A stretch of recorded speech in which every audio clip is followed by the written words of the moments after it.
أشهد أن لا إله إلا الله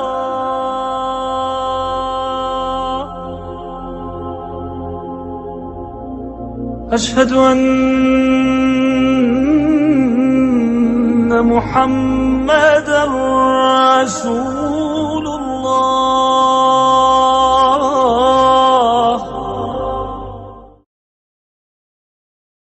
بسم اللہ الرحمن الرحیم شروع اللہ کے نام سے جو بڑا مہربان نہایت رحم والا ہے۔ In the name of Allah, the entirely merciful, the especially merciful. سبح اسم ربک الاعلی، اے پیغمبر اپنے پروردگار جلیل الشان کے نام کی تسبیح کرو۔ Exalt the name of your Lord, the Most High, الذی خلق فسوى، جس نے انسان کو بنایا پھر اس کے اعضاء کو درست کیا، who created and proportioned, والذی قدر فہدى، اور جس نے اس کا اندازہ ٹھہرایا پھر اس کو رستہ بتایا، and who destined and then guided, والذی اخرج المرعى، اور جس نے چارہ اگایا، and who brings out the pasture,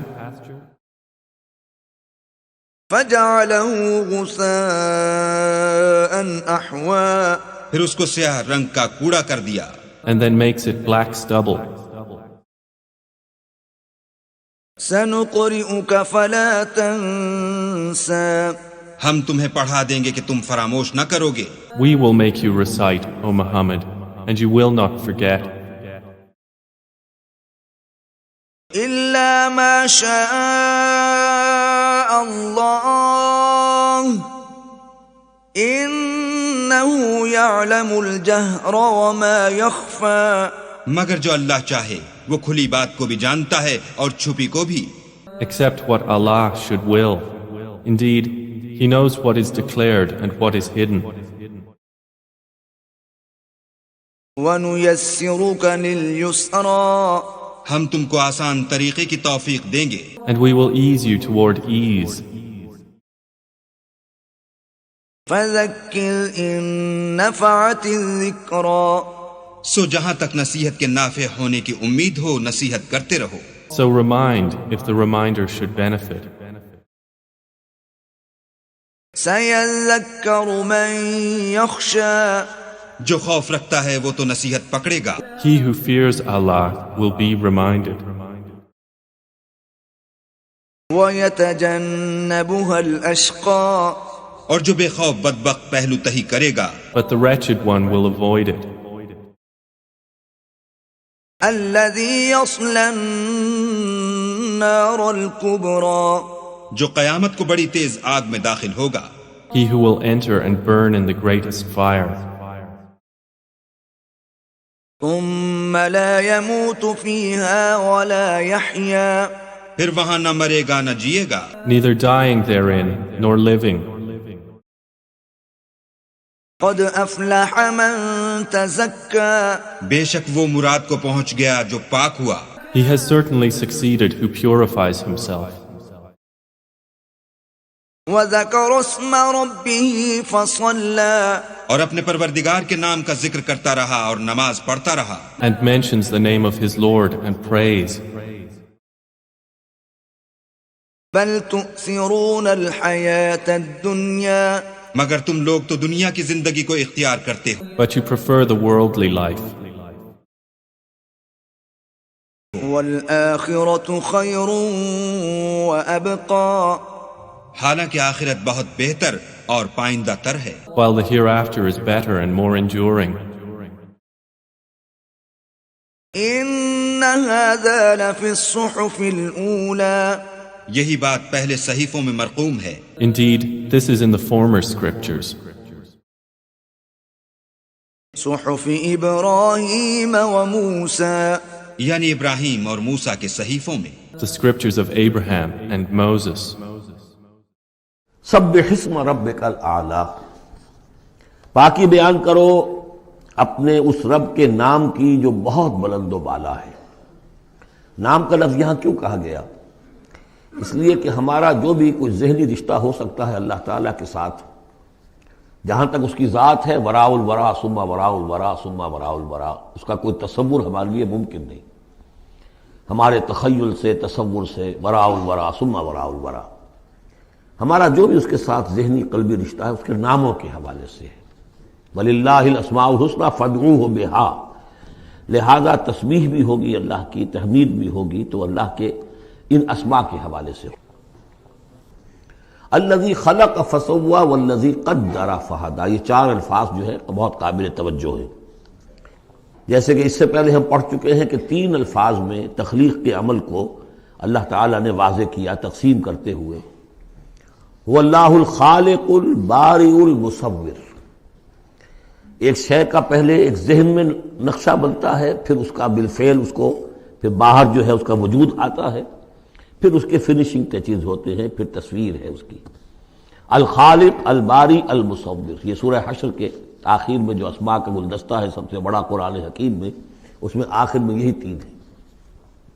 یہاں چار الفاظ ہیں، خلق فسوا۔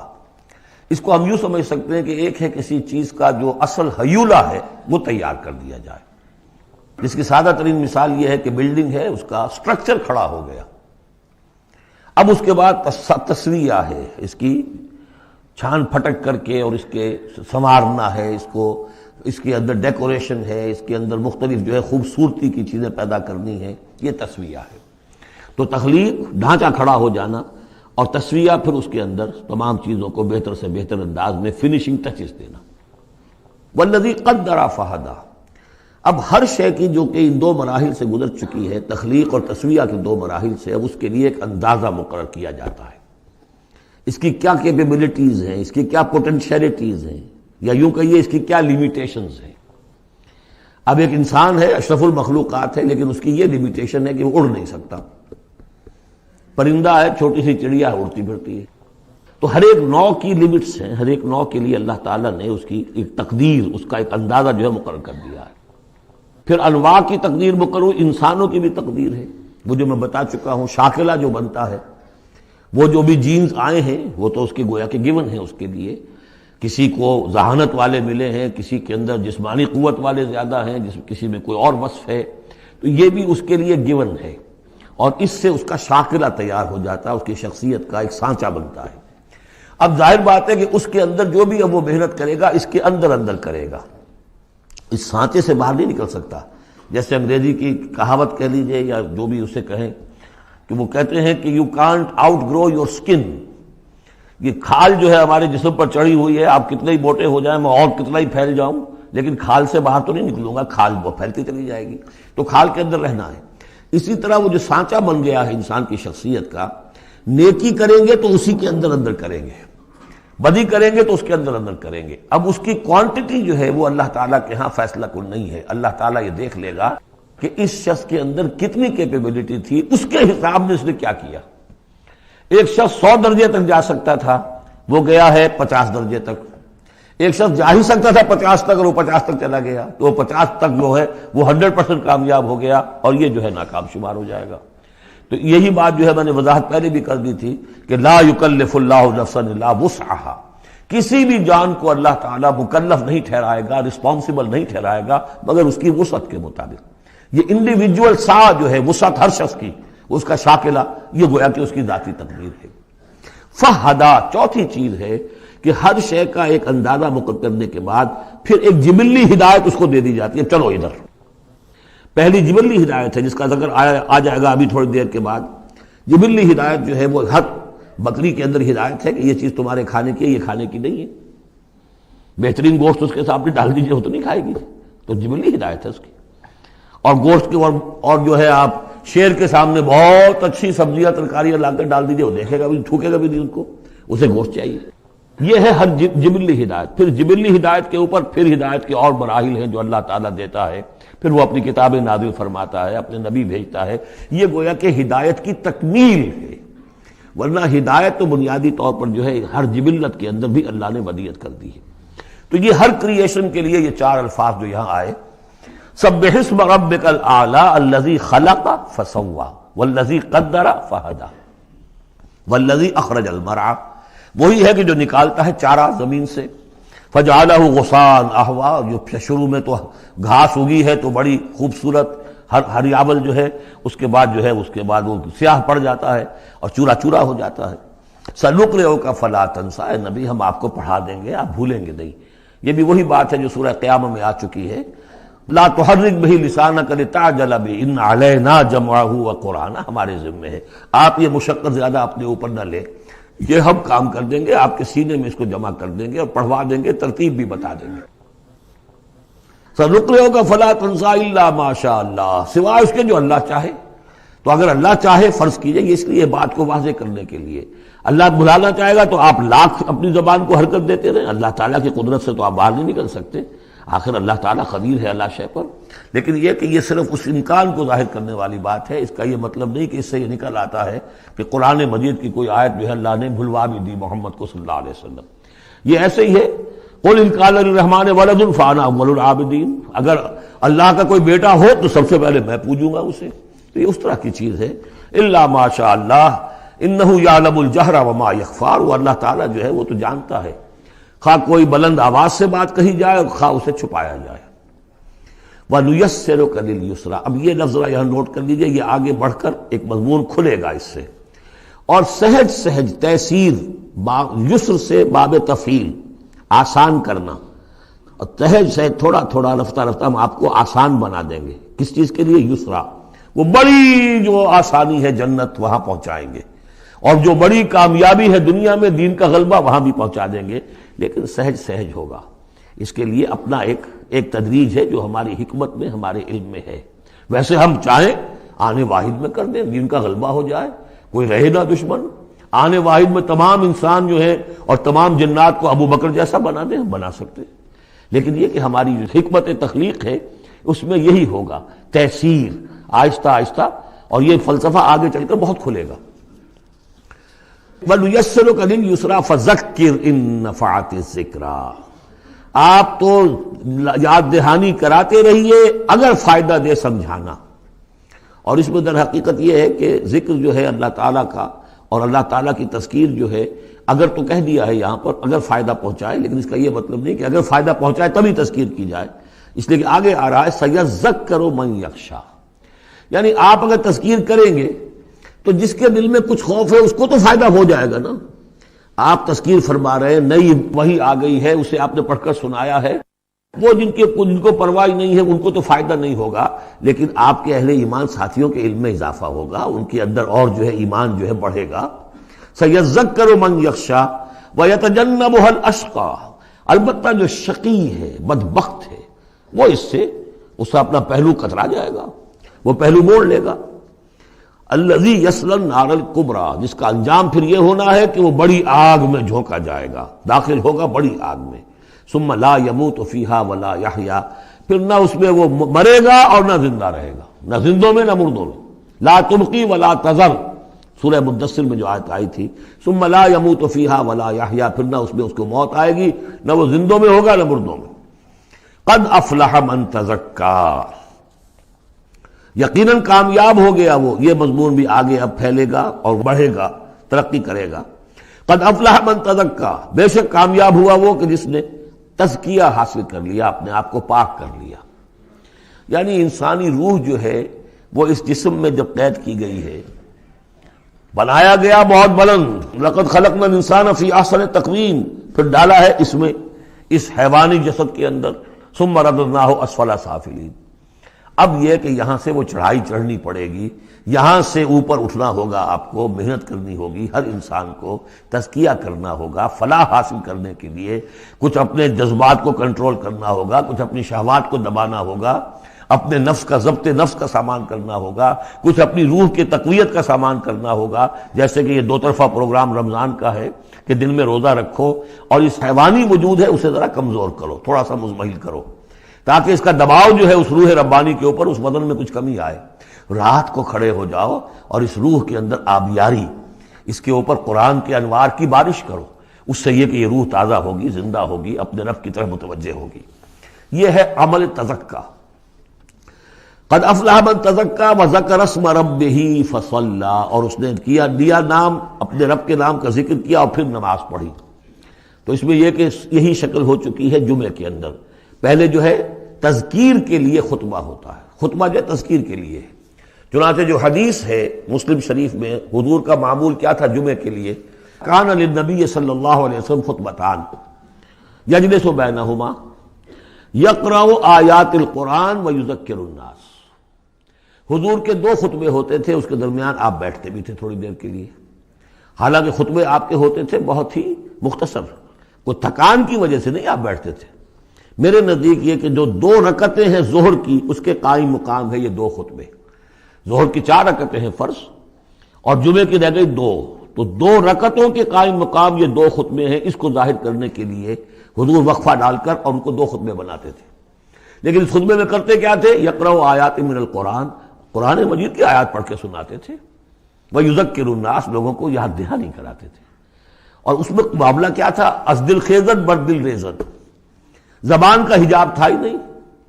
حضور کی زبان عربی اور جو سننے والے بیٹھے ان کی زبان عربی، تو لمبے چوڑی بات کی ضرورت بھی نہیں تھی۔ ہمیں تو معنی بتانے پڑتے ہیں، اس کا مفہوم بتانا پڑتا ہے، تب ترجمہ کرنا پڑے گا، کوئی نحوی اشکال ہو وہ بتانا ہوگا، انہیں کوئی ضرورت نہیں تھی۔ مختصر ترین خطبہ ہوتا تھا، اور اس میں تذکیر، یاد دہانی۔ اور اسی میں آتا ہے اصل میں وہ حدیث جو آتی ہے کہ وہ جو میں آپ کو بتا رہا تھا کہ وہاں اللہ کے نبی نے بتایا ہے کہ جو پہلی گھڑی میں، اگرچہ اس میں اختلاف ہے کہ اس سے مراد کیا ہے، ایک رائے تو یہ ہے کہ اشراق کے وقت جو لوگ پہنچ گئے مسجد میں، گویا کہ وہ پہلی ساعت میں مسجد میں آ گئے جمعے کے روز، ان کو اتنا ثواب ملے گا جتنا کہ ایک اونٹ کی قربانی سے ہوتا ہے۔ جو دوسری ساعت میں آئیں گے انہیں اتنا ثواب ملے گا جتنا ایک گائے کی قربانی کا۔ تیسری ساعت میں آئیں گے ان کو اتنا ثواب ملے گا جتنا ایک بکری یا میڑھا جو ہے اللہ کی راہ میں قربان کیا۔ چوتھی ساعت میں آئیں گے ان کے لیے ایسا ہے کہ ایک جو مرغی ہے وہ اللہ کی راہ میں صدقہ کر دی، اور جو 5ویں میں آئیں گے وہ ایسے جیسے کہ ایک انڈا اللہ کی راہ میں خیرات کر دیا۔ اس کے بعد جو آتا ہے تو جو فرشتے بیٹھے ہوتے ہیں مسجدوں کے دروازوں پر اور ان کے رجسٹر ہوتے ہیں، ان میں حاضری کا اندراج کرتے ہیں وہ۔ اس کے بعد جب امام کا خطاب شروع ہو جاتا ہے، لیکن وہاں خطبہ ہوتا تھا، خطاب نہیں، ہمارے ہاں تو پھر 2 چیزیں ہو گئی، ایک اردو کی تقریر پھر ایک خطبہ۔ جب امام کا خطبہ شروع ہو جاتا ہے تو اس کے بعد فرشتے اپنے رجسٹر بند کرتے ہیں، یستمعون الذکر، وہ بھی اس ذکر کو سننے میں مصروف ہو جاتے ہیں، یعنی اب جو آنے والے ہیں ان کا اندراج نہیں ہوتا۔ اب اس میں جو تعویل کی علماء نے، اور علماء میں سے شاہ ولی اللہ دہلوی کی بھی تعویل ہے یہ کہ ایک تو یہ کہ اس سے مراد یہ ہماری ساعتیں نہیں ہیں بلکہ کچھ خفی ساعتیں ہیں یہ، اگرچہ مجھے اختلاف ہے ان کی رائے سے۔ البتہ دوسری بات انہوں نے جو کہی ہے کہ اس میں جو اندراج نہیں ہوتا وہ اس معنی میں کہ فضیلت اب نہیں رہی، فضیلت گئی، فرض کی ادائیگی تو ہو جائے گی، چاہے خطبے کے دوران بھی آپ پہنچ گئے ہیں تب بھی جمعے کی فرض کی ادائیگی تو ہو جائے گی، لیکن فضیلت کا معاملہ دفتر فضیلت ہے جو فرشتے بند کرتے ہیں، اب آپ کا اندراج نہیں ہوگا جب امام نے خطبہ شروع کر دیا۔ تو وہ ہے کہ ذکر اسم ربہ، پہلے خطبے میں اللہ کا نام لیا، ذکر کیا، پھر نماز پڑھی۔ یہ ترتیب گویا کہ جمعے کے اندر ہو رہی ہے۔ بل تؤثرون الحیات الدنیا، تمہارا اصل مرض کیا ہے؟ تم دنیا کی زندگی کو ترجیح دیتے ہو۔ اللہ اللہ خیر صلی اللہ، میں نے یہی کہا تھا نا کہ بما قدم واخر، کسے آگے رکھا کسے پیچھے رکھا، سارا فیصلہ تو اس میں ہے۔ مقدم آخرت ہے اور دین ہے یا دنیا ہے؟ یا تو آپ نے مقدم بنا دیا آخرت کو تو جتنی دنیا مل جائے اللہ کا فضل ہے، اللہ کی طرف سے دین ہے، بونس ہے، لیکن اگر آپ نے مقدم بنا دیا دنیا کو تو پھر آپ گئے۔ بس یہ ہے سارا کانٹے کی بات جو ہے۔ تو اس حوالے سے بل تؤثرون الحیات الدنیا کلا بل تحبون العاجلہ وتذرون الآخرہ، تمہارا اصل مرض یہ ہے، تم اس عاجلہ سے محبت کرتے ہو، اس کا نفع بھی نقد نقصان بھی نقد، تکلیف بھی فوراً محسوس ہو گئی اور راحت بھی فوراً محسوس ہو گئی، اور آخرت کی نفع نقصان بھی قرض ہے، ادھار ہے، اس کی تکلیف اس وقت محسوس نہیں ہو رہی۔ انگارے بھر رہے ہیں اپنے پیٹ کے اندر، لیکن وہ انگارے اس وقت پیٹ کو جلا نہیں رہے ہیں، وہ انگارے ظاہر ہو جائیں گے قیامت کے اندر، وہ جلائیں گے اس وقت، لیکن انگارے بھر اس وقت رہے ہو۔ جو فرمایا کہ جو یتیموں کا مال ہڑپ کرتے ہیں ناحق طور پر، ما یاکلون فی بطونہم الا نار، وہ آگ بھر رہے ہیں اپنے پیٹوں کے اندر، لیکن اس وقت وہ آگ ٹھنڈی ہے، شوگر کوٹڈ ہے، اوپر اس کے انسولیشن ہے، وہ آپ کے معدے کو جلاتی نہیں جا کر، لیکن وہی ہے تو آگ۔ بہرحال تم ترجیح دیتے ہو دنیا کو، والآخرۃ خیر وابقیٰ، جبکہ آخرت بہتر بھی ہے اور باقی رہنے والی ہے۔ ان ھذا لفی الصحف الاولی، یہی بات تھی پرانے صحیفوں میں۔ اصل میں یوں سمجھیے کہ جو کانٹے کی بات ہے وہ یہ ہے، جو اصل شے ہے ہدایت اور ضلالت کی جو بات ہے، راز وہ یہ ہے، کس کو مقدم کس کو مؤخر، دنیا یا آخرت۔ صحف ابراہیم و موسیٰ، صحف اولی یعنی ابراہیم کے صحیفے اور موسیٰ کے صحیفے، ان کا ذکر پہلے بھی آیا ہے۔ تو موسیٰ کے صحیفے ہمیں معلوم ہے، ابراہیم کے نہیں۔ جیسا کہ میں نے عرض کیا، میری ایک رائے ہے کہ جو ہندوؤں کے ہے اپنشد، وہ میرے نزدیک صحف ابراہیمی کی بگڑی ہوئی بدلی ہوئی شکلیں۔ ہمارے علماء کرام کا سب سے زیادہ زور جو ہوتا ہے ان احادیث پر ہوتا ہے بیان کرنے میں، لیکن بدقسمتی سے سر سید احمد خان کے زمانے سے یہ ایک بہت بڑا فتنہ شروع ہو چکا تھا امت کے اندر کہ احادیث نبویہ کی کوئی خاص اہمیت نہیں، بس قرآن قرآن قرآن، اور قرآن کی پھر تفسیر کرنے میں جو اپنی عقل میں آئے۔ روک تو ختم ہو گئی نا، جو ایک خاص شکل بنتی ہے دین کی شریعت کی، وہ تو قرآن پر حدیث کا اضافہ ہوگا، قرآن پر سنت کا اضافہ ہوگا، تب شکل بنے گی۔ سنت کو اور حدیث کو ایک طرف رکھ دیجئے تو نماز بھی ایک نہیں ہے، نماز کیا ایک کیسے ہو جائے گی؟ کہاں قرآن میں لکھا ہے 5 نماز ایک جگہ؟ کہاں ان کے اوقات دیے گئے ہیں؟ کہاں بتایا گیا کہ ظہر کی 4 رکعتیں فرض ہے، عصر کی 4 ہے، فجر کی 2 ہے، اور یہ مغرب کی 3 ہے؟ کہاں ہے؟ سنتوں میں اتنا فرق کہ فجر کی سنتیں تو واجب کے درجے میں ہے، باقی کچھ سنتیں مؤکد ہوتی ہیں غیر مؤکد۔ یہ سارا نظام کس نے دیا؟ تو میں نے چھوٹی مثال دی آپ کو، نماز کا نظام قائم نہیں ہو سکتا حدیث و سنت کے بغیر، تو دین کا نظام کیسے بن جائے؟ لہذا دین کے خلاف یہ بہت بڑی بغاوت تھی۔ لیکن یہاں ایک بات نوٹ کر دی، سید احمد خان مسلمانوں کے بہت مخلص تھے، مسلمانوں کے ساتھ خلوص، ان کی بہتری۔ انگریزی دور کے بعد اب جو مسلمانوں کا معاملہ ہو رہا تھا اس کے اندر وہ بہت بےتاب رہتے تھے، مضطرب رہتے تھے۔ اب نتیجہ کیا نکلا کہ اب ان احادیث کی طرف، بعد میں آپ کو پتا ہے کہ سر سید کا اسکول، پھر سر سید کا کالج، پھر مسلم یونیورسٹی علی گڑھ، اسی سے جو تعلیم حاصل کر کے نکلے وہی مسلم لیگ کے اندر زیادہ کارکن تھے، لیڈر تھے، وہی سول سروسز میں تھے، وہی پاکستان بنا ہے تو یہاں حاکم ہو گئے۔ لہذا یہ فتنہ ہمارے معاشرے میں بہت گہری جڑ رہی ہے۔ یہ تو جو بعد میں نتائج نکلے وہ تو اور ہیں، لیکن اس سے پہلے جو نتیجہ نکلا وہ یہ ہے کہ جب غلام احمد قادیانی نے احادیث نبویہ کی نفی کرنی شروع کی تو اس پر کوئی خاص جو ہے عام مسلمان، پڑھے لکھے مسلمان، جدید تعلیم یافتہ مسلمانوں کے اندر اس کا کوئی رد عمل پیدا نہیں ہوا۔ ایک اور غلام احمد پرویز، اس نے چھوٹے چھوٹے مسئلے اٹھائے۔ اب چونکہ اسلامی شریعت میں یہ ہے کہ کسی شخص کی زندگی میں اس کا جو بیٹا فوت ہو گیا ہو اس کی اولاد کے لیے وراثت میں حصہ نہیں ہے، وہ ہبہ کر سکتا ہے اپنی زندگی میں اپنے یتیم پوتوں کے لیے، یتیم پوتیوں کے لیے ہبہ 1/3 کی حد تک کیا، بلکہ ہبہ تو اور بھی زیادہ کر سکتا ہے، یہ وصیت 1/3 کی کر سکتا ہے کہ اس کو دے دی، لیکن باقاعدہ قانون وراثت میں حصہ نہیں ہے، اجماع ہے اس پر۔ دیکھو جی یہ کیا بات ہے، وہ بیچارے یتیم پوتے وہ محروم کر دیے گئے، یہ کیا ہے مولوی، انہیں کچھ پتہ نہیں دین کا۔ ان باتوں سے، چھوٹی چھوٹی باتوں سے ناواقف لوگوں کے اندر ایک اثر پیدا کرتا۔ نتیجہ کیا نکلا؟ جب علماء کے بارے میں، اپنے اسلاف کے بارے میں آپ کی رائے گھٹیا ہو گئی تو آپ تو ایسے جہاز کے مانند ہیں جس کا لنگر کٹ گیا۔ اگر لنگر نہیں رہا تو لہر جو آئے گی زوردار وہ ادھر لے جائے گی، یا ادھر سے آئے گی ادھر لے آئے گی۔ بے لنگر کا جہاز یہ ہمارے ہاں محاورتاً کنایتاً استعمال ہوتا ہے۔ لہذا ہر فتنہ جو اٹھتا ہے وہ پہلے اسلاف سے کاٹتا ہے لوگوں کو، یہ نہیں کیا پتہ، اصل بات تو اس نے بتائی ہے، یہ ہے۔